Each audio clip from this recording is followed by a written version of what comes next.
All right, everybody. Welcome back to another edition of The Teardown. My name is Jeff Gluck. I'm with my coworker, Jordan Bianchi. We're motorsports writers for The Athletic, and we're here to talk about the Daytona International Speedway race, the regular season finale, which Jordan is currently watching the final few laps because he was out on pit road during all of this. We have just completed our post-race coverage from the garage, fresh out of there, and just digesting everything that happened. This is Jordan's first look at the replay here.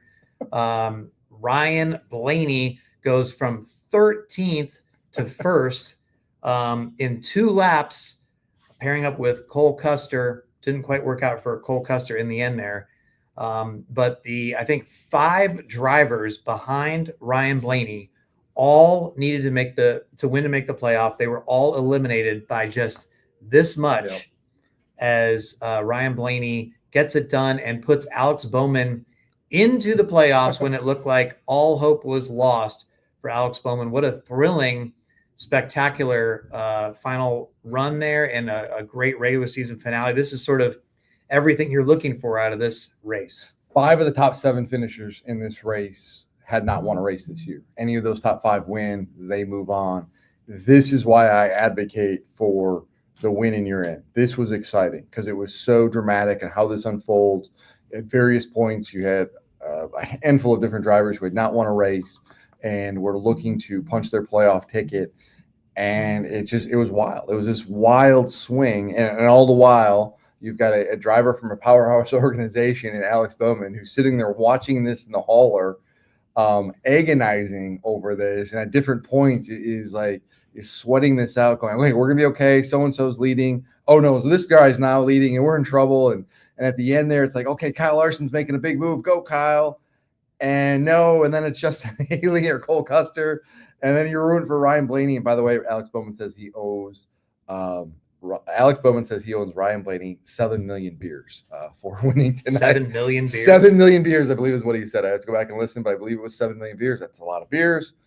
But wild. And here's a cool Alex Bowman story. Alex Bowman came out of the hauler, and I was talking to him, and he takes his hand out of his pocket, right? And his hand is doing this. Wow. Like just shaking. Wow. And he was just, he's like, that is the worst experience I've ever had. Just watching these laps unfold. And he says, being a race car driver and being completely powerless to control your fate for the last hour and a half or however long it was just an awful experience. Yeah, I mean, I'm sure he had to feel absolutely sick the way that the end of the race was unfolding. I went back, Jordan, and looked, and I think the last 12 laps were all led by non-playoff drivers up until the checkered flag. Sounds right. I mean, you had Jones, Haley, Jones, Preece, Haley, Custer, and Custer leading on the white flag lap out of nowhere with Blaney, and then he and Haley kind of bobble a little bit. Blaney emerges, at least from what I remember. Again, I haven't seen the replay yet. And next thing you know, Bowman is in the playoffs. I mean, I would have thought, I don't think I would have been able to actually watch. I think it would have been like one of these, because when, I'm a Broncos fan, when the Broncos are, about to lose a game or something, I just don't want to look, you know what I mean? Well, Bowman says throughout the race, as he's watching this, he's really trying to distract himself. He and the team were coming up with they're working on this inside prank joke thing they're doing on somebody. They wouldn't elaborate on what. He was kind of trying to change the subject at various points, but it was towards the end though, you couldn't do it, and it was just you had to watch because your playoff fortunes, are on the line here. And it was wild to watch because you're watching the crew members, a lot of the crew members in the team were on the back gate of the hauler, the 48 team. And it's everything they were at different points, they're heads in their hands. They're oh no. And then Kyle Larson makes this big 3-wide pass, right? And it's Kyle's coming, and they're go, go, go. And then Haley comes back, and then Custer's up there, and it's oh no. And then all of a sudden the Blaney, like you said, 13th to first. That's what they said on TV. Yeah. I mean, I haven't taken their word for it. I just saw it here, but I couldn't tell you. And Blaney comes out of nowhere, and they're what? And then they hung there, though, because they were – I didn't think it was that close to a finish, but they thought it was – they was, going to a review or something, or they just wanted to verify. Mm-hmm. And then it finally came down nope, they're the winners. And then it was just this sense of relief and like, all right, now, we've got new life. Let's go get them. Wow. Unbelievable. I mean, just the way the day unfolded, where we thought it was going to be like rained out. When's the last time we had 70% chance this race got in? When's the last time that happened? With no issues, on time, no weather, and then it finished cleanly in regulation. It's true, yeah. No, I'm sitting here. It's not even midnight yet. We're like geared up to be doing this at like 2 a.m. or something after 5 rain delays and 8 red flags, and you know what I mean, like 6 overtimes, whatever it is. It's just like, wow, no controversy, no controversial caution. Oh, the light came on. There it is. That's who's in the playoffs.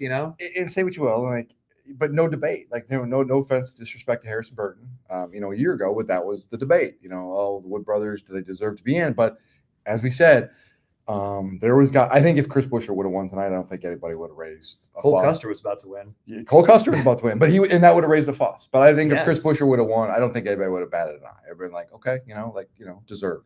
But there was guys, at various points. Cody Ware was up there. Daniel Suarez, who's 28th, 29th in points. Cole Custer. All of these guys would have won. It would have been like we would have been having this conversation about this playoff format and everything else. Instead, it's a very bizarre Daytona because it was so normal.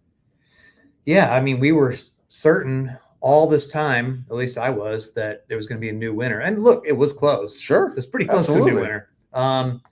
But we accounted for this race as it was going to be inevitable. Somebody was going to do it. And it's just sort of like, oh wow, there was a repeat, and the 2 guys who were in on points before the weekend began are the ones that leave here. They both got in incidents. When Reddick earlier in the night, lap 18, you were like, whoa, that was huge. Like, geez. And then 10 laps later, Bowman gets in the big one, and it's totally irrelevant what happened to Reddick. Where'd Reddick even finish? I'm looking. Let's see. He finished. You got it? I don't know. It's somewhere on here. 21st. Oof. So now it probably that probably would have been good enough, because Bowman, even at the end of that first stage when he wrecked, I think they wrecked with 7 laps to go in that first stage. 7, 8, yep. Didn't look like he was going to get stage points. So Bowman would have had to win both stages and get a ton of points for Reddick to, he might have been okay with what I'm saying anyway.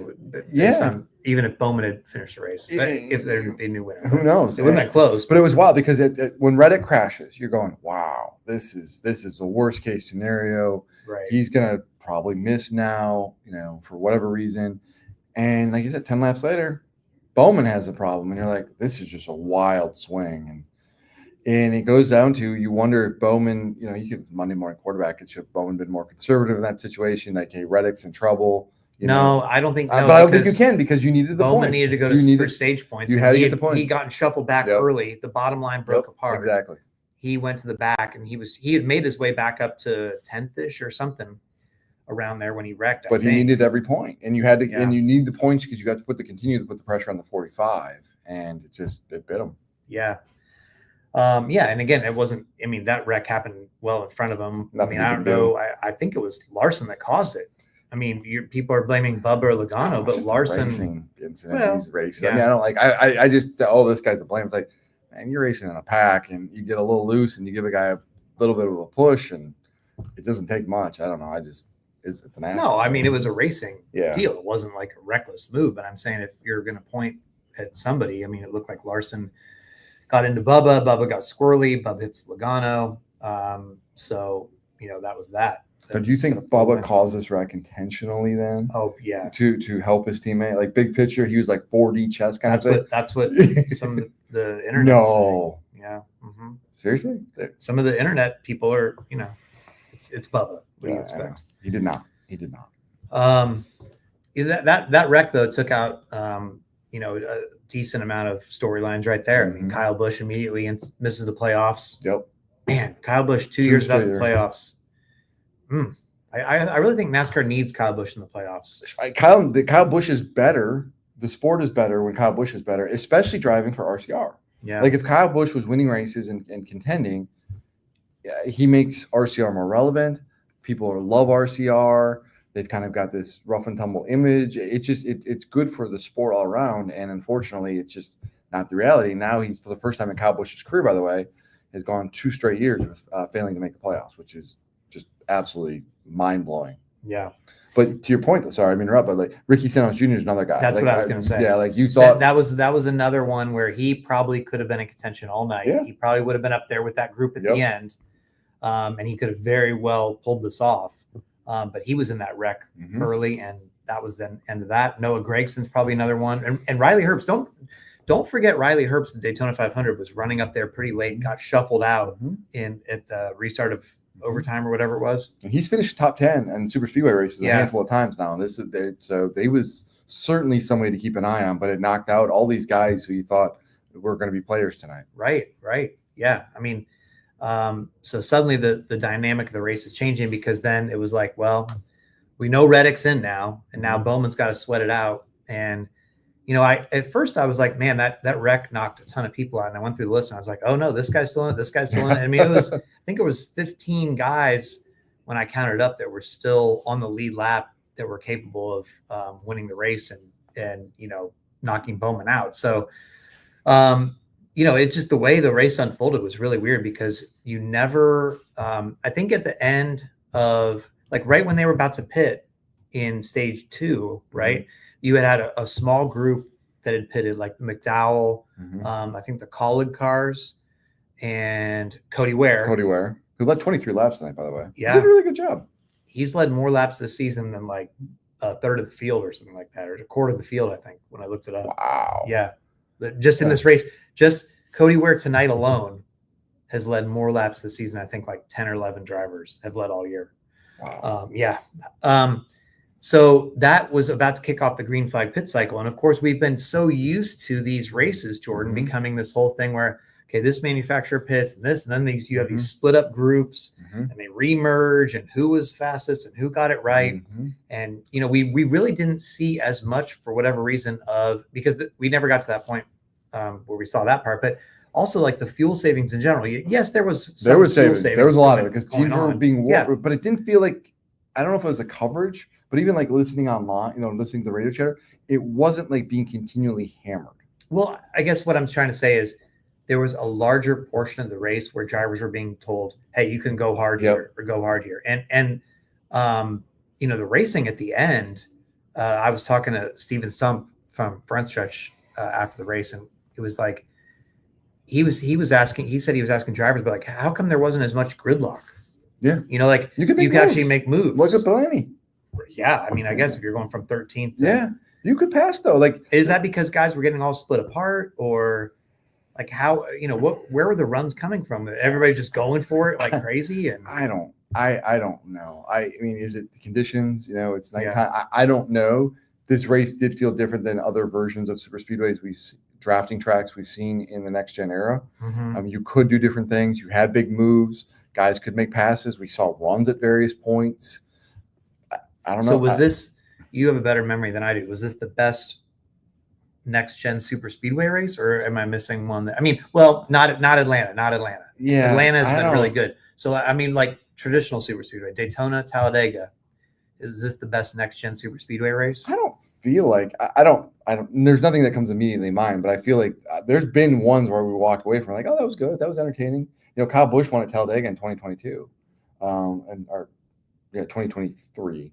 And that was, I remember that being a good race. It felt like, I don't know. It's just, for whatever reason, guys can make moves tonight, and it was good. It's nice not to have the debate about, oh my God, what are we going to do? We got to fix this, or this race turned into, these used to be good races, and now they're fuel mileage things. It wasn't, I don't know. It was just weird. We didn't even hear too much about manufacturer stuff, if you think about it, alliances and stuff.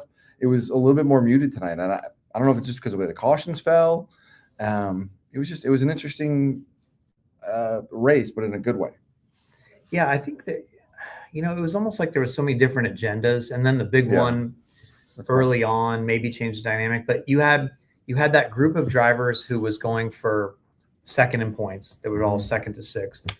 By the way, Ryan Blaney got second in points with the win. Oh, nice. A really good year. So great year. He comes out of nowhere at the end what does he have? 7 DNFs this year, and he got second in points. Larson ends up third in points, 7 behind Blaney. Chase Elliott fourth in points, and obviously these are all, I'm making a big deal out of where they finished in regular season points because second in points is worth 10 playoff points, and 6 was worth 5. So Denny Hamlin, with his issues tonight, he had a chance to get 5 more playoff points, and he ends up 6th in the regular season. And Denny Hamlin lose 3 spots in the last race. That cost some playoff points right there. Yeah, that can come back to bite you. And Blaney gains 3 spots in the last night. So yeah, that's something right there. Blaney had a really, really good year, and it's going to be one of those seasons, too, that could have been even more. Think about Darlington. Think about Homestead, Martinsville. A lot of wins that were there and for whatever reason didn't materialize. Yeah, very interesting. So anyway, you had those guys going for points. You had obviously a group going for wins. And then there was even some other agendas going on. Like at one point I heard James Small telling Chase Briscoe, I think it was before stage 3, he was talking about if they could catch Reddick in points, in regular season points, because now that once Reddick was in, they're like, okay, well, and Briscoe finished 11 behind him. So it's crazy that, the guy that's 9th in points, Alex Bowman, was sweating it out, and coming into tonight, the guy that's 7th in points, Tyler Reddick, was sweating it out. Unfortunately, Chris Buescher is the first one out, and he finished 10th in the standing. So he was one of the 10 best drivers of the year, essentially, 10th in points, and he misses it. But drivers below him in the point standings who made it include Bubba, Logano, Chastain, Cindric, I guess then just SVG and Dylan. Is that who? Oh, and Josh Berry. So, I mean, he finished ahead of almost half the playoff field in the standings, but he is out. And all of RFK is out. All of RFK is out. And, Ryan Preece had, a great year. I mean, I think it's really fair to say it a great year. Man, how bad did you want Ryan Preece to make the playoffs? Because you had called it. I forgot about that. To be honest with you, I forgot about that. You forgot that you did something and you didn't have it teed up, ready to go. I'm right on so many things. They all blend together. It's not easy to keep track. You had been the person before the year going, Ryan Preece is going to have a big year. Ryan Preece. Well, I mean, he didn't. He had a great man. You give him those 60 points back, or how many points he lost at Talladega? Talladega. Yeah, that's a different story. By the way, I just quick note on Chris Buescher, which I find interesting. 2, 4, 6, 7, 8. 7 of the last 8 races to end the regular season, only 1 top 10 finish. Man, and he misses it by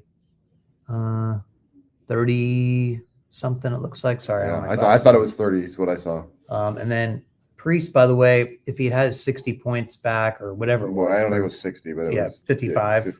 No, not 55. 40. Well, I don't know how many stage points he got that day too. Yeah. But he still would have missed, but it would have been a lot closer, obviously. Change your season. But he had a good year. But no RFK. Really surprising. No RFK. Chris no Buescher Ty Gibbs. No Ty Gibbs. Yeah. Chris Buescher for the second year in a row is like the first driver out. That's a tough pill to swallow. That's a big one, and he had a really good year. No McDowell, who we both picked to make the playoffs. No McDowell, and in other no Spire cars. No Spire cars. We thought Hostbar might play a spoiler. I thought Allmendinger was going to get a win. Yeah, you had Brad. It's tough to win. It's tough to win, and that's why it's if you get a win. Tyler Reddick, despite making it, did not win. Alex Bowman, the Hendrick car, did not win in the regular season. So if they shrink this playoff field and make it so that you have to win, I mean, this is a tough sport. You think about it, I mean, the big teams, Hendrick, Gibbs, 2311, all didn't have a driver, and Joe Gibbs Racing didn't have a driver that made the playoffs. Penske had theoretically all 4 of its drivers make it. Yeah.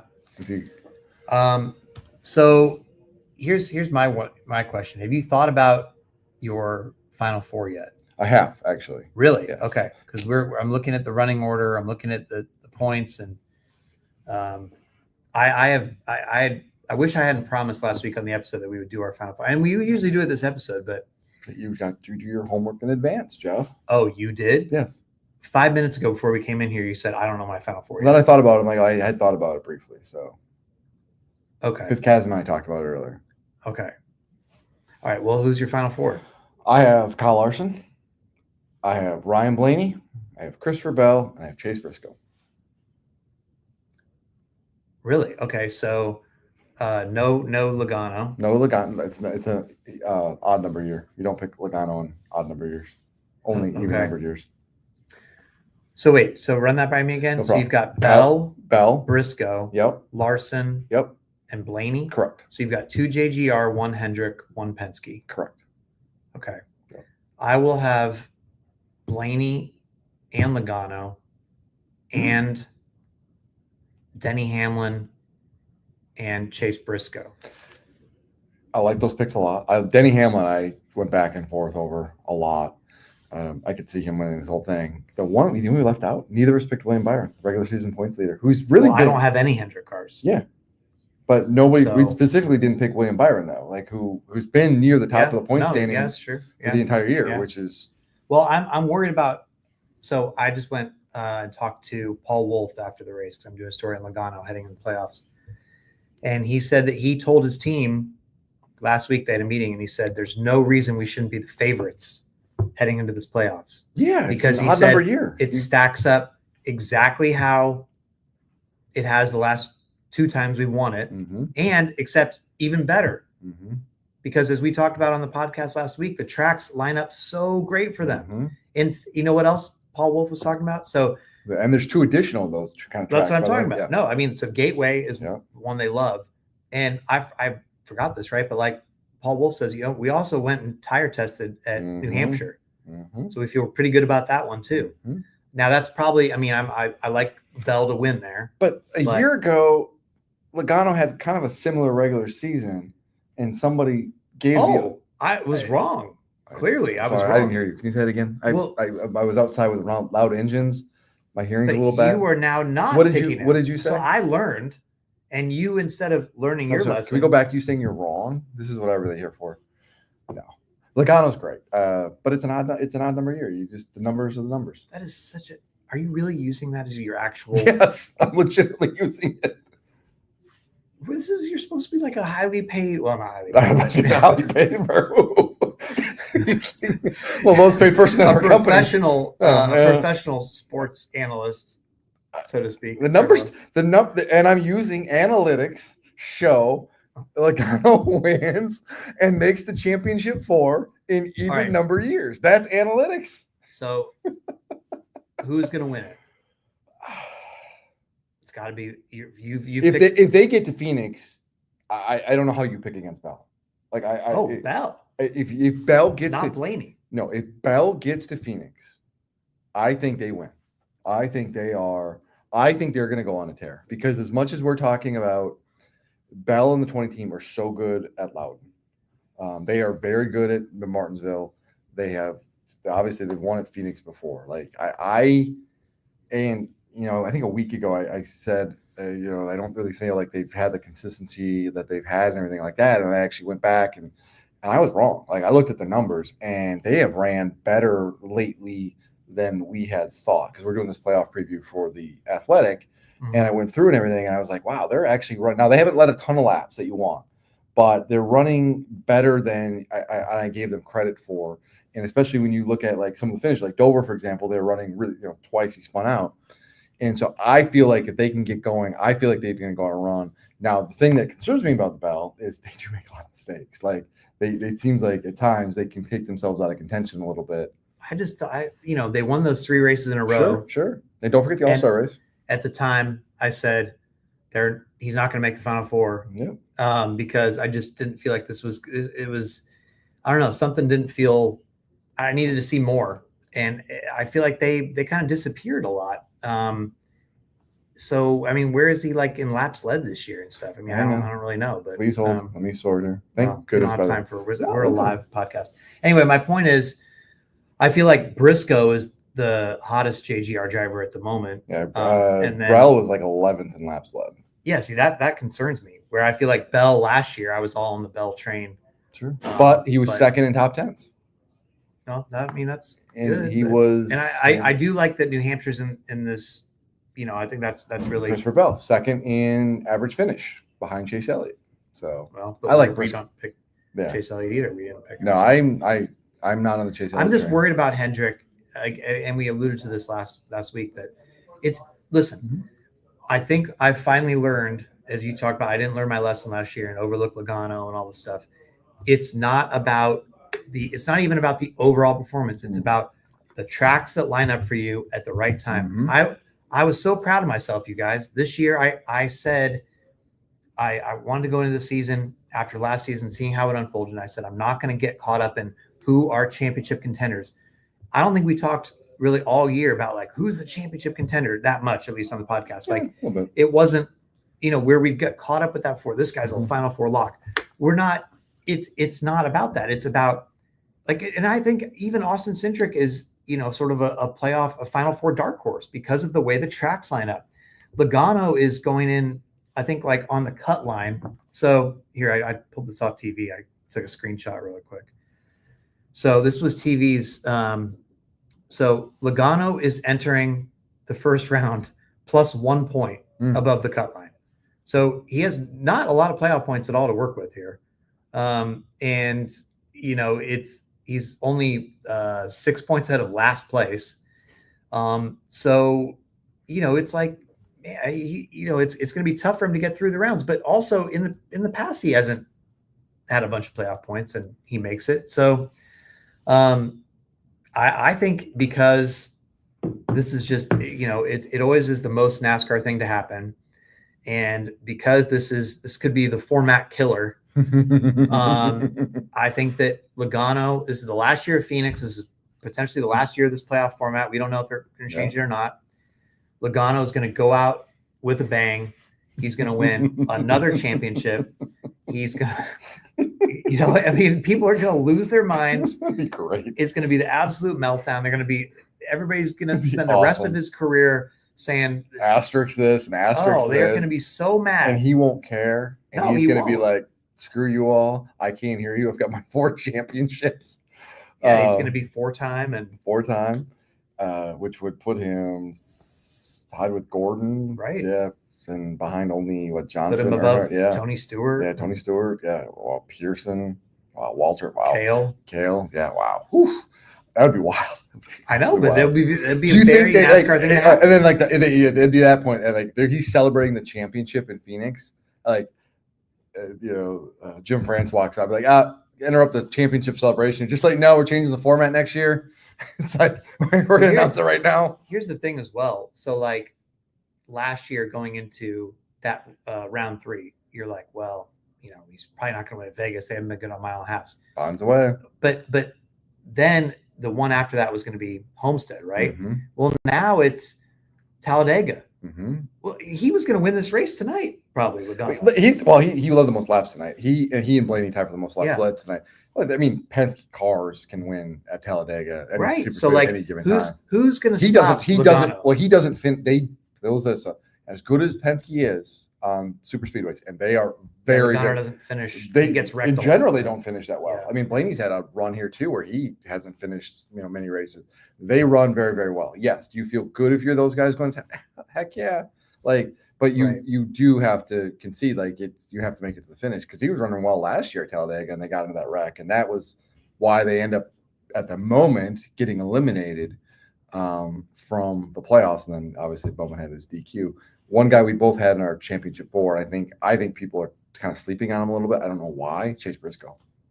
No, I don't think people are now. I think a little bit. I think they kind of talk about William Byron a little bit. They talk about Blaney. They Briscoe. I think he deserves to be in that category. If you look at what he's done over the last 10, 15 races, they're qualifying well, they race well, they finish well, they're doing all the things. The only thing is he made it to the round of 8 the first year with SHR. Mm-hmm. The first year he made it, but it's a whole different thing. You know, a lot of people say, you know, you got to lose a championship first to win one kind of thing.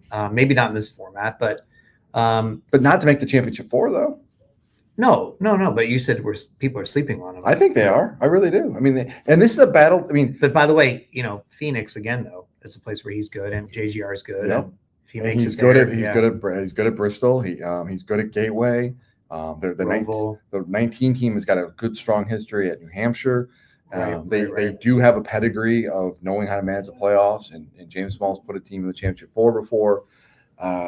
They run well just about everywhere. Second at Iowa this year. Iowa's got a lot of similarities to some of the tracks we're going to see in the playoffs.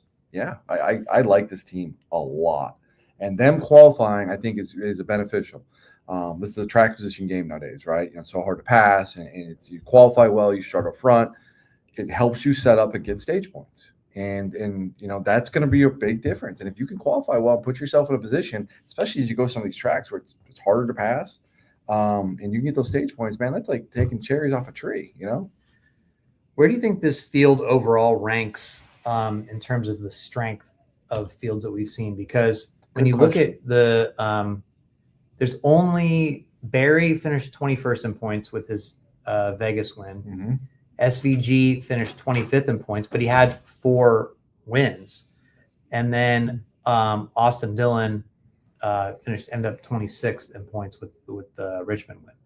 But you know, when a lot of times you look at like the SVG type guy, and you're like, well, he, you know, but he has 4 wins, so it's not like he wasn't gonna even in the old Chase format when they had the wild card, it was the top winner who wasn't already in. So even he would have been in, you know, under that kind of format without the winning in, is what I'm saying. So you know, you have all the rest of the winners are in the top 16 in points. So we didn't really get the totally out of nowhere guys this year. I mean, Austin Dillon won straight up and Josh Berry won straight up in their races. So I don't know. I mean, where do you think that the strength goes overall? It's interesting. First blush, you would say, you look at this and you go, man, like, it doesn't feel like it's a deep field. But then you start rattling this off and say how many guys are ranked, you know, in the top 16 points, and it's like Austin Cindric had a really good year. Don't forget, Austin Cindric had a big points penalty this year too, and he would have been a lot higher in the standings.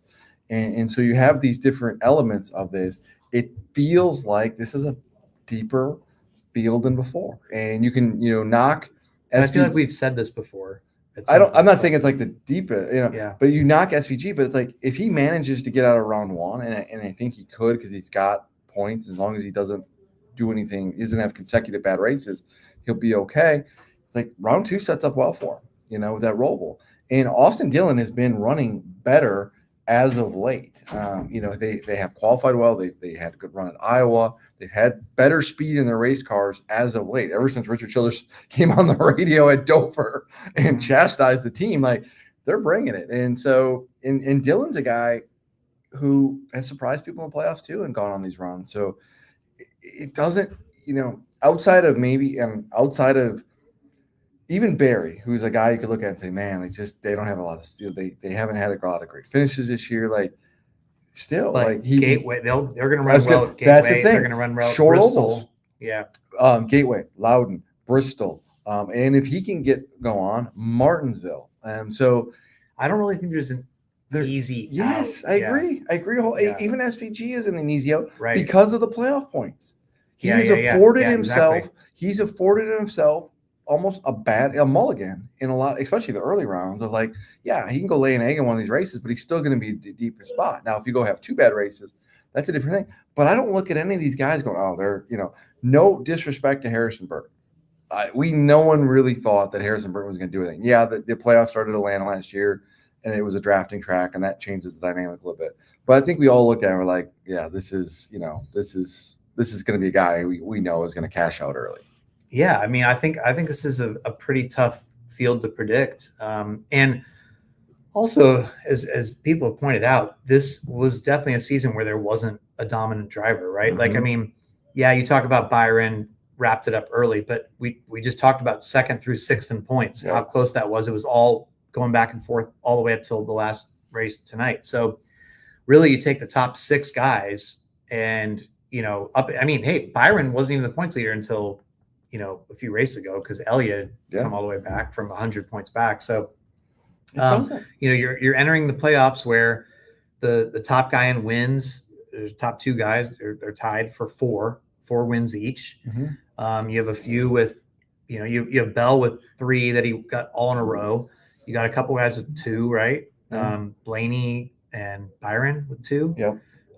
So it's really, it's pretty spread out. I don't think there's, it's definitely not one of those years where you're like, all right, this guy's, is there anybody that's a lock for the Final Four? I don't think so. No, they're not a lock. Yeah. And there's no dominant, there's no dominant organization that's winning a bunch of races and week in and week out. Now, part of that's because the schedule's changed so much. It's really hard to carry over. But I'm looking at this, and I'm going to throw Briscoe in there. I don't know how you feel about Tyler Reddick. That's an interesting conversation. I think there's 7 legitimate title contenders. I think Byron, Elliott, Hamlin, Larson, Blaney, Bell, Briscoe. Okay, so you're saying not Reddick. No, not Reddick. Of the top 7. Yeah. Reddick's the only one I have a little bit of question mark on. Not Reddick, not Bowman. Yep. No, wait. You left out Logano. That's an odd number year. You don't think Logano's a legitimate title contender out of the ones you're naming half the field, and you don't think Logano's not an odd number year? No, the analytics you can't argue with the numbers. God, this is annoying.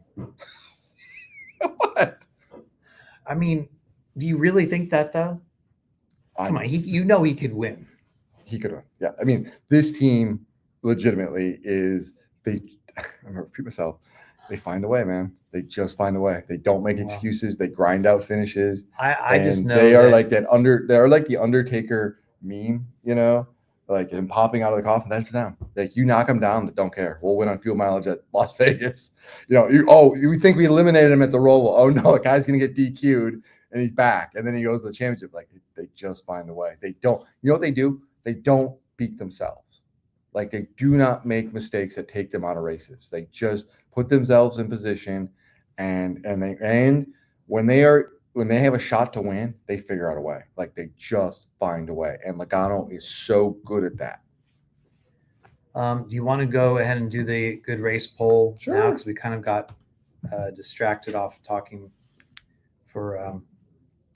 Let's see. I don't really know. By the way, I have a 1 race lead now. So if I win this straight up, Big Joe Wall says I have I will get 1 point that I can carry with me to the playoffs. I'll start the playoffs 1-0 because we reset. Yep. However, here's the situation. Here's the scenario. If you win Daytona, you must do so by 3.2 percentage points or more to take the regular season title. If you somehow win exactly by 3.1%, I will have the edge in tiebreaker number 2. I hate this format. I demand change. Well, I want to go have a playoff. I want to go back to how it was in 1992. This is ridiculous. This isn't entertaining. Well, we can. I am not happy with this at all. I want change. I demand. Do we need to put together a committee? Well, you know what? We can just change it right now. Would you like to just do full season points? You know what? Maybe we should. It's 14-13 right now. Let's just do full season points. You know what? Inspiration. Mark Martin, you inspired us. We're doing it. All right, full season points. The winner there we go. does not get a playoff point. Okay? We're just going to keep rolling. Big Joe Wall, take a note. We've just changed the playoff format. We still need to come up with a bet. Word on the street was you came up with a bet at the tweet up. I don't think so. Someone told me that you said that we had settled on swimming Lake Lloyd. No, I said that I wanted to swim Lake Lloyd, and you said, no, you won't because there could be gators in there. There could be gators. And then some of the Floridians at the tweet up said, do you know how you can tell if there's a gator in the water? No. In Florida. Yeah, you don't go in. They just don't go in. No, they said if it's wet, if the water's wet, there's a gator in the water. Thank you. I think that's what they said. And I said that. This is, my parents live down here. I understand how this works. And you don't go near bodies of water. Your parents didn't come to the tweet up. I forgot. No. It's unfortunate they couldn't make it. So that's a bummer. Man. We'll get my mom out to one sometime. All right. Anyway, all right. So we've changed the full season points, but we still have to come up with a bet. I guess now that we have a little bit of time. All right. What are people going to say at this? Oh, look. No cheating. Right. I'm not. How about, by the way, we're in the garage today, Uh-huh. and the 4018 was working on like their electrical issue, and this Logano fan walks by and started heckling them. He started going, Hendrick cheaters, Hendrick cheating Hendrick. I was like, man, Yeah. I'm like, I know. They didn't, no. they just kind of like looked at the guy, or some of them ignored him. Yeah, I was like, man, I don't remember hearing. No, I never hecklers. never have heard hecklers No. in the garage before, which was wild. Did you see my guess? No, I didn't pay any attention. I'm trying to hide my phone from you while you're looking at me. So excuse me for trying to make conversation. Okay. Yeah, that was kind of wild. You don't really see that very often. I am probably too high, but I really enjoyed this race. I thought it was really good, and I think people will too, because it did not have the complaints that we all talked about. We just 85, by the way. 83.6. Yeah, 85. 83.6 for me. 85 for Jordan. Yeah, I think it was. I if you're a fan, what are you nitpicking about this? You had passing, you had Blaney coming, you had different elements, you had a lot of intrigue and excitement, and you didn't get the winner out of nowhere. Oh my God, they didn't belong in the playoffs and all that stuff. But you had it kind of that is an entertaining element that hung over it, that added intrigue to it. You didn't have a lot of messy cautions. You had the one red flag early. What if you were going to nitpick this? I just don't see what you're going to nitpick. Yeah, well, I mean, there's just some people that, Sure. There was still some fuel savings racing. So some people dock it for that. Some people hate super speedway racing in general. Like they don't do that well in the poll overall, I think, sometimes. So, yeah, I mean, I think there's just various reasons, but so that's why I think it'll be somewhere in the 80s, but it should be, I mean, it was good. I was like, the end of that race was absolutely thrilling. That was freaking awesome. And you have the numbers. I don't know if you can pop them up or not. Can you see what the next gen stats were for like Daytona, Talladega? Really quick? Yeah. So I've been trying to see. I just started adding these categories, but I haven't done it yet. So let's see. We've got next gen here. Sorry, we're wasting time on this. No, there's not many super. So here, if I go super speedways. There you go. Okay. Let's see. So. There's Talladega. There's Atlanta's really high. But I'm talking Daytona, Talladega, where where you frequently hear fuel saving, not a lot of passing. Okay, so 2 years ago when Buscher won this race, that got a 91.1 for the cutoff race. Okay. There's another Atlanta. Oh, last year's race here got a 90.2 with Harrison Burton. Really? Oh shoot, maybe we underdid it. Oh shoot, that means you're gonna win. If we underdid it. So you should have done your homework. Yeah, well, I didn't want to cheat. I don't like to do that. Cheating, it's preparing. Okay. Daytona 500 that Cindric won got 87%. Yeah. So there've been a few decent next gen ones, I guess. Yeah. Spring Talladega that Chastain won that first year of next gen got 86. Right. Yeah. Shoot, I guess way too low. Dang it. All right. Well, I'm gonna lose this week. That's fine.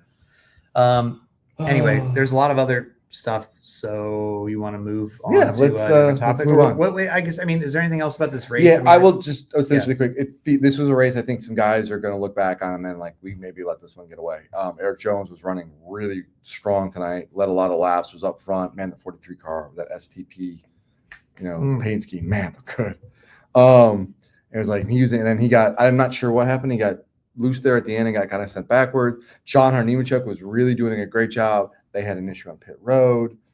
Cody Ware was doing a really good job, and they had a miscommunication on when to pit and how to manage that. And they got a penalty too. And then they got a penalty, and they just lost track position. They were able to really get it back. So I just think there's gonna be guys look back on this and go, man, Haley was right there. Custer was right there. Yeah, they didn't do anything wrong though. Like they didn't do anything wrong. Yeah, no, it's just they raced. They did everything they could, but I say that, but I haven't watched the replay yet. Yeah, that's a good point. Maybe they did. I don't know. But it's just I think there's just some guys like, man, that was right there for us, and we just kind of let that slip away. Yeah. Other than that, yeah, it was a fun race. I mean, it really was. Hey, nobody went airborne. Nobody went airborne. Post pillars seemed to work, or flaps worked. Yeah, both sides they deployed okay. Mm-hmm. I was worried that they didn't get any practice or anything with those. So I was worried somebody's going to pop open during the race or something, and that didn't happen. Nope. Those worked really well for NASCAR. Yep. So that's good. I mean, I don't know if it it was the determining I factor. don't know. You wouldn't be able to tell, but they deployed. I saw them deploy. We didn't have any cars get airborne. That's all that matters. Yeah. They kept on, but it was a good race. I mean, it was just, it had everything you're looking for. A super speedway race. Yeah. All right. Well, among the many things we could talk about, what should we talk about next? You want to talk about Xfinity? You want to talk about schedule stuff? Let's just knock out. Let's finish Daytona. Let's knock out Xfinity, and then we'll go from there. Parker Kligerman, Wow.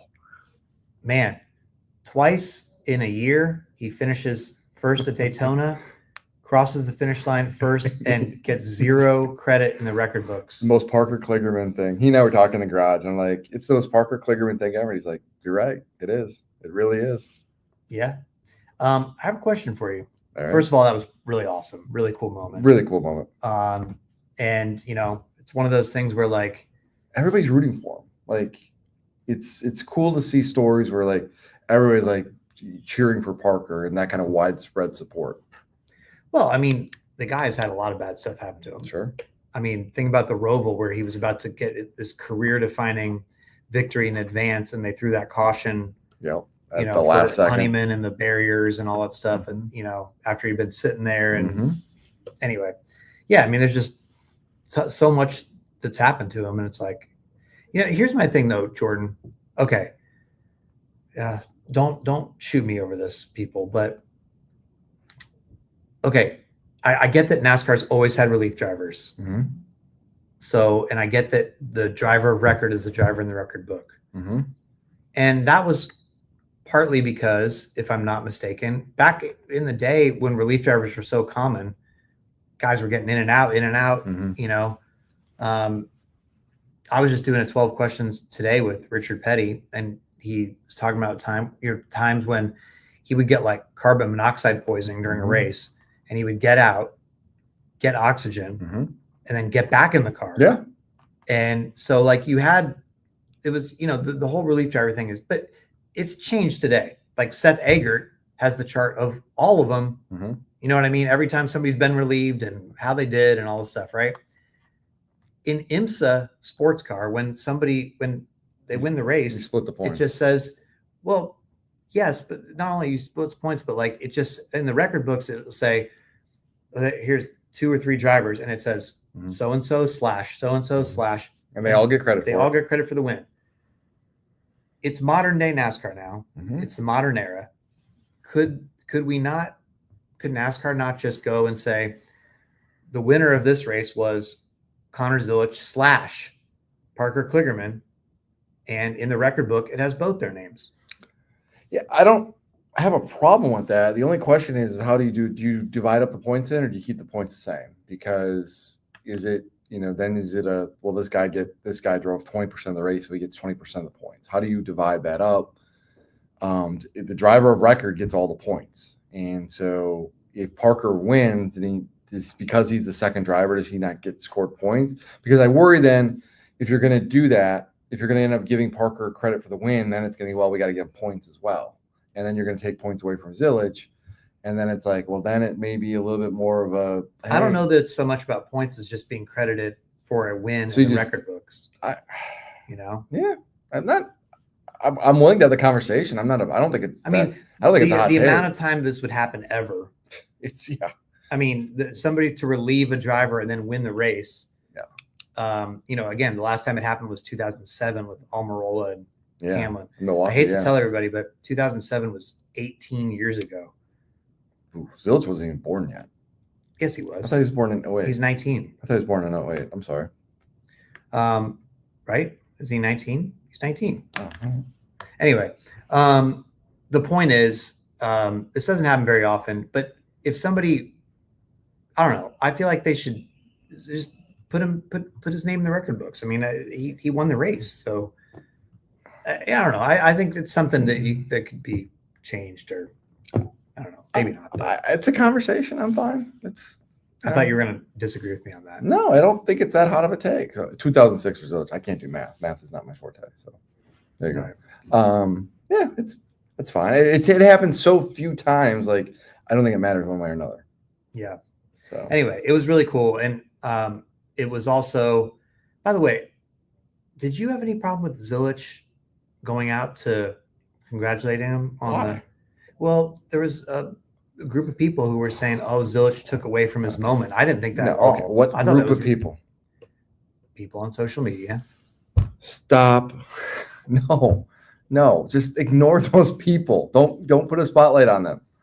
Like, Okay, no, well, like it's not like he was happy for him. yeah, that's Like, what I it's thought. like it's a You're joyful. like, he should have let Parker have his moment. Blah blah blah. I thought it was cool. I thought no. it was a nice moment. I thought it was really cool, and it showed why like he's really excited for Parker. I'm not speaking on Zilich's behalf. I don't think Parker, Zilisch was excited that he won the race. He's getting credit for anything like that. I think his enthusiasm was genuine for this guy. Parker win the race and deserved it, and Yeah, also he won it for him too. He's like, hey, thanks. But no, but I mean, it was more just it wasn't just him. It was like you did it for yourself. You got that win, and everything, and also my guys and everything like that. It wasn't so much like, hey, thanks for giving me the points and all that thing. I would bet it didn't even cross Connor's mind at that point. I think it was genuine excitement, and I think if people are complaining, you're finding a reason to be angry and upset, and just stop. Yeah. Well, anyway, it's one of those deals where again, good things can come from a bad situation, right? Because Parker would have never got that chance if Connor didn't injure himself, and it's cool. Just one of those randomly cool things. Speaking of Connor Zilisch, he was announced today as Cup Series driver. Yeah. Shocking. But it was even though we knew this was coming for a while, man, like he was very emotional and very like humbled and overwhelmed. It felt like talking about it, got choked up immediately, and just was reflective of how he got here. And it kind of reminded me too, like, I mean, I met this kid a year and a half ago. I did 12 questions with him before his first truck start at COTA. Like the morning he went out and won the pole. And, obviously he was 18 then, super mature. And in the bullpen that day, all the drivers talking about how impressed they were with him and all that stuff. Or maybe it was the next day. And, the Cup, so he had Blaney was, like, oh man, this guy's really good. So I wrote in this article or whatever, and Zilisch texted me and he was like, did Ryan Blaney like really say that about me? Like, or something like that. He's like, wow, I can't believe it. Now everybody's talking about this kid. Yeah. I mean, it's like, wow, his stock has just skyrocketed beyond belief. And Zilisch was saying today that I said, how can you tell, in what ways can you tell that more people are aware of you? And he said, the walk from the hauler to pit road for the race each week, it's getting slower and slower, longer and longer. And I'm learning, a lot better how to sign my autograph as I'm walking. Because people are on the bandwagon. People are getting excited about this guy. And he's obviously extremely mature, got a great head on his shoulders. It's weird because there's some guys that when they come in and they end up becoming stars, and you're like, wow, that's cool that guy became a star. I don't know if I saw that coming. Other people come in with a lot of hype and they don't quite make it. Or they like, that guy had a lot of hype, but it didn't quite turn out how everybody thought. With Zilich's field, it felt from the very start like, man, this guy, it just feels like it's going to happen, and it is happening. But part of that is he delivers so quickly. The Truck Series debut, wins the pole at COTA. What's he doing in his first Xfinity Series race? Wins the race. It's just he quickly shows why he is hyped the way he is, and he handles it well. And I think the interesting thing about him is there have been a lot of young drivers have come on and they're like, boom, this guy's got it. Over the years, whether it's Kyle Busch or Joey Logano, and it's you kind of point to him and you're like, man, like a little rough still, like a little aggressive or this or that. There really isn't that with Zilisch. Like he is very smooth on the racetrack. The only time he gets a little zealous is on like road courses, and I feel like just because it's like he feels like I gotta dominate here, and sometimes, but that's okay. But there really isn't any. You can't really pick apart his game too much. People are like, oh, he has one on oval. Well, he answered that question. Everything that people want to come back and like, oh, he doesn't do this, this, and this. It's like, no, he is. Even like the road course thing I mentioned. You remember at Mexico City this year, a little bit aggressive, and I was like, he kind of threw away a win. And you're like, okay. But then he goes to Sonoma in the Xfinity Series race, and he was perfect. He held off SVG late. He handles himself really, really well. he quickly learns from his, I don't want to say mistakes, but just quickly learns like, okay, I could have done this maybe differently. And that's the way I think he progresses. He is a 5-tool player. Like, he is that good of a player. He's one of those can't miss prospects, and he's probably going to win a race next year. I really believe that. I know that's a really big thing to put on a rookie's shoulder, but I think he's going to win a race on a road course. I really do. And I will say this: we talked to this conversation a few weeks ago about road courses and et cetera, and SVG and SVG proofing them. Man, that's gonna be so much fun to watch him and SVG and Connor next year. Like, we talk about, you said SVG is the greatest ever, and on the road course. It's like, let's see now. Let's see what Connor's going to do on this. I think that's going to be fun to watch. In the exact same equipment. In the exact same equipment, you're going to watch these two go at it. That's going to be great. Yep. I mean, Zilisch is the first guy who spent 1 year in Xfinity where I'm like, move him up. Like, I remember I wrote, when I was working for USA Today, I wrote a column saying, don't move Kyle Larson up too early, Chip Ganassi Racing. Like, you're rushing him. He has plenty of time. Let him learn all this stuff, right? And, there's just never been, like, from right away with Zilisch, you're like, well, yeah, he should. Why waste any more time? It's like, move him up, move him up. He's got to learn. Plus, now the cars are so different. Yeah, there's nothing to be gained from being in the Xfinity series. I would have said the same thing about William Byron, though, too. When William Byron won, honestly, you could make the same case about Chase Elliott, though Chase didn't spend the second full year in the Xfinity series. But yeah, it's just rare when you look at a young driver, you're like, you're good. And the Xfinity series has changed so much where the cars aren't different and you can develop bad habits. Like, why not? Yeah. Well, speaking of the Xfinity series, there was a couple interviews this week where Steve O'Donnell, NASCAR president, told Adam Stern from Sports Business Journal, and then a really great interview that I hope you guys will watch for Eric Estep's channels. Congrats to Eric Estep, by the way. 250,000 YouTube subscribers now for Eric. Big fan of Eric. He's doing great. So that's really cool for him. And NASCAR had Steve O'Donnell go on his channel for a 30-something minute interview. And it was insightful. And one of the things that O'Donnell talked about was possibly, lifting the limits. O'Reilly Auto Parts was announced as the new sponsor officially this week. And so they're talking about lifting the Cup driver limits, letting them do some more races. What do you think of that? I need to know the number. Like, is that we're going to add 2 or 3? Or is that we're going to add 7, 8? We're going to really kind of expand it. If it's a couple more, fine. I don't really have that big of a problem with it.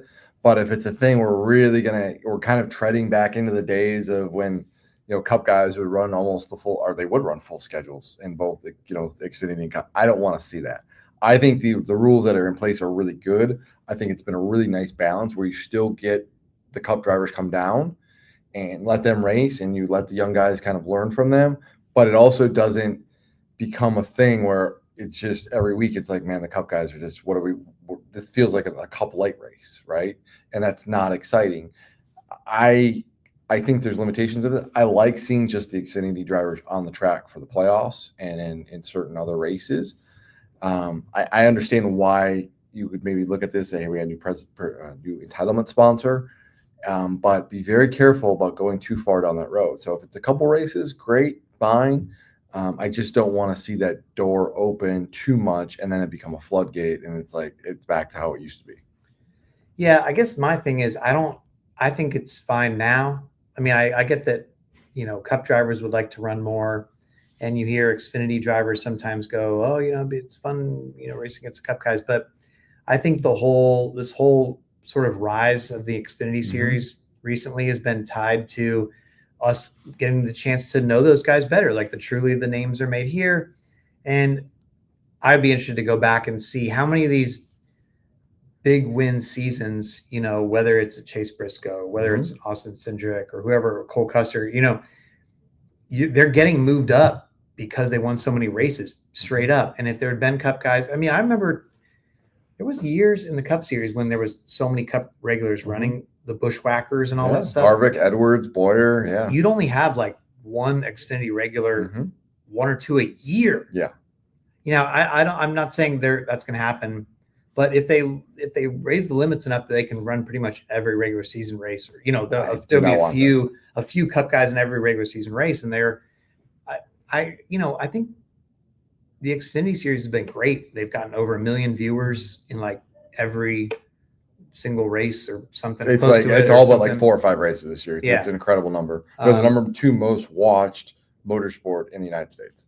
Yeah, I mean look, they were close to the Cup Series last week. The Cup Series only got 1.39 million viewers from Richmond, and Xfinity still got over 1 million. Like, the series has an identity now that it didn't have for a long time, because it just was regarded as Cup Light. Now it's, to your point, you have a nice blend of guys who are there. I don't want to be disrespectful, but like career Xfinity guys in a lot of respects, and Austin Hill or Justin Allgaier, are guys who are kind of there, year in and year out. And you get the up-and-comers as well. It's a nice little hodgepodge there. I like that. I don't want it to see – I don't want to sit there and watch a race and think, man, what is the difference between Cup and Xfinity? I like that Xfinity has its own series now, and I think that's a good thing for the sport. So if you're going to go down this road, just tread very carefully. Well, in the whole argument back when they even talked about putting driver limits in was – well, wait a minute. People want to come on Saturdays and they want to watch. That's going to get me on NASCAR for sure. I'm not saying a word. I don't. Oh, man. You did good. I didn't. Anyway. I was doing really well for a while there. I'm not saying a word. You yelled at me for making a big deal about it. So.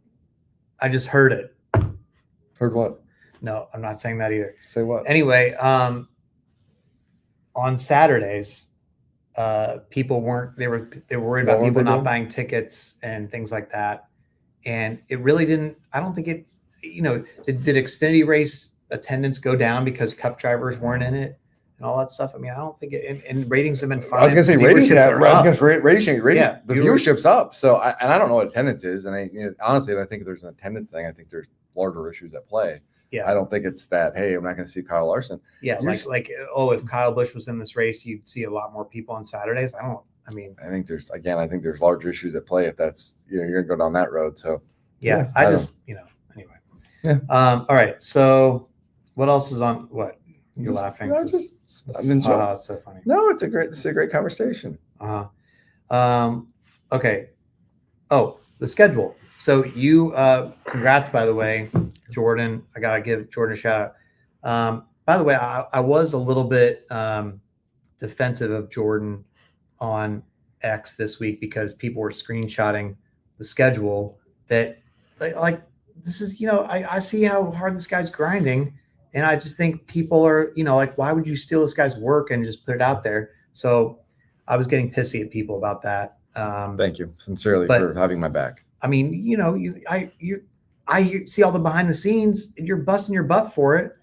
And the way that you have a job to get employed is for people reading your story, clicking on your link. Yeah. And then people just like, whoop, here it is for free. Like if people don't click your link, you don't get paid, you don't have a job. Yeah.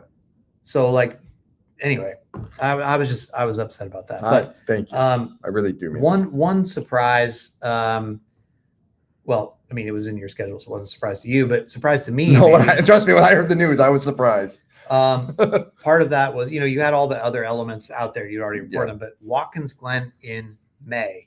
How did that wasn't on one of some of the earlier versions of the schedule that I saw that you had. It was a late change. So what, any idea what happened there? Because people are upset about that one. Yeah. I mean, I can report this because I can say earlier versions of the schedule I saw had Richmond on Saturday, Mother's Day weekend. Versions I saw. Now, along the way, that changed a little bit. And so, as I understand it, and I be careful when I say this, Richmond was a sellout this year. And Richmond has struggled to sell tickets in recent years now. Why was Richmond a sellout? It could be was it they find the right date, Saturday night, August? Was it one race date? There's a lot of different factors at play. But you did hit on Richmond having a sellout, which was a huge deal. And you mess with a good thing. Do you say, hey man, like we've got maybe a beachhead here to build off of, And my understanding was that factored into it. It was like, let's not move Richmond when we're doing something. We feel like we've got momentum with this here. So all of a sudden, it's like you're going to keep Richmond in that August timeframe that I saw on some schedules.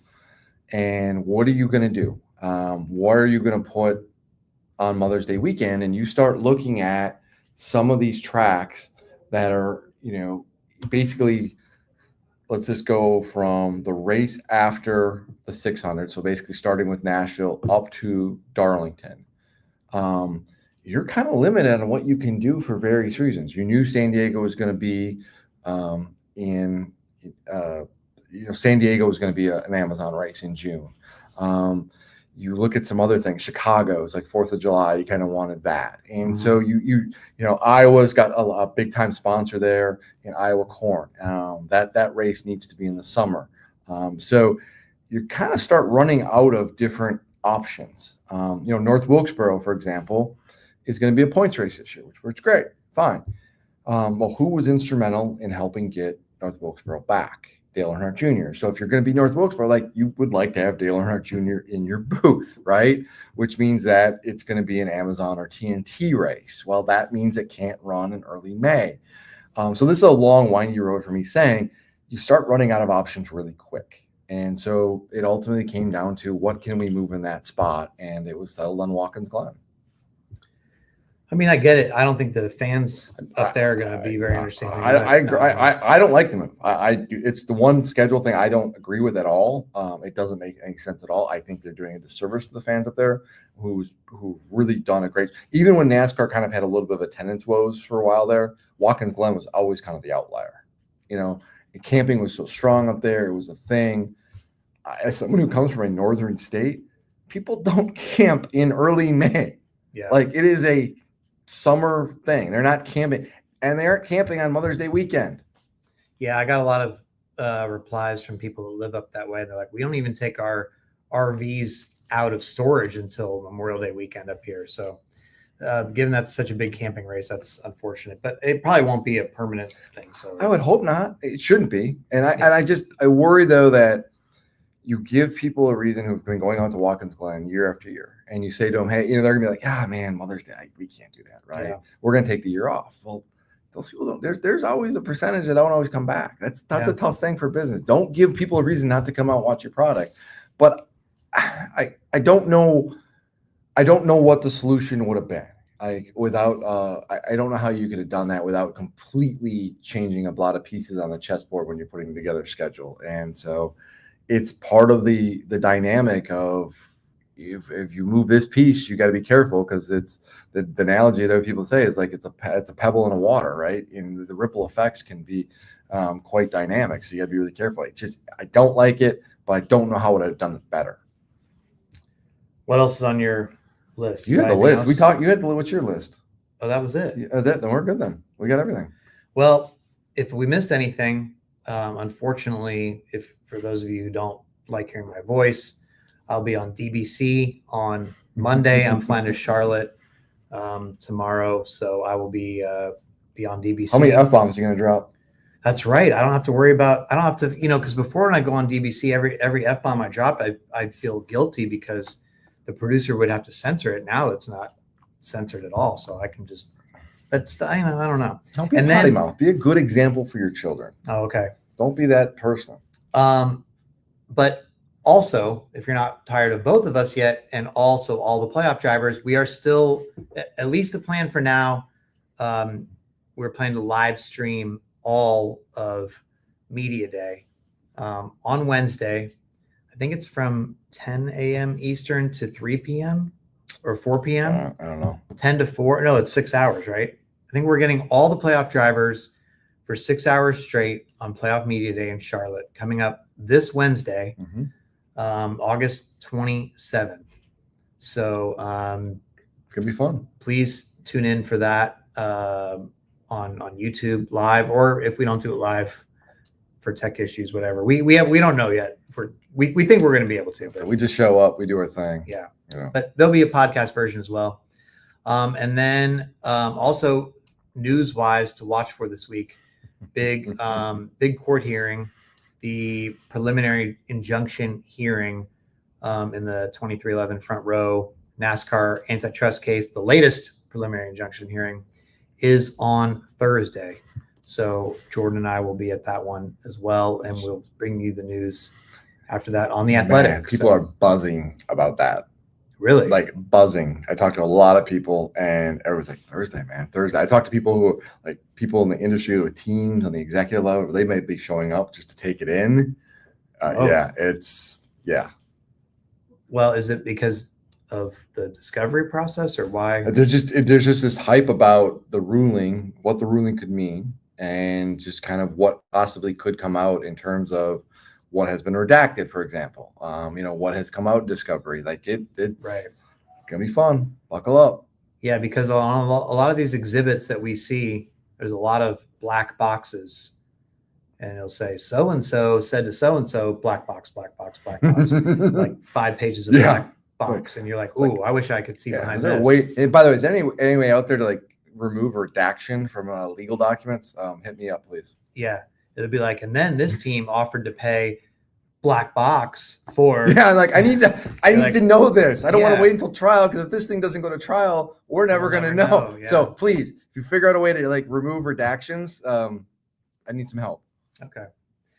All right. Well, it's 1 a.m. I'm pretty good because I had so much coffee all day long because I thought this was going to be a 3 or 4 a.m. event. So I'm like, you're wired? What? That's it? All right. Okay. Nice.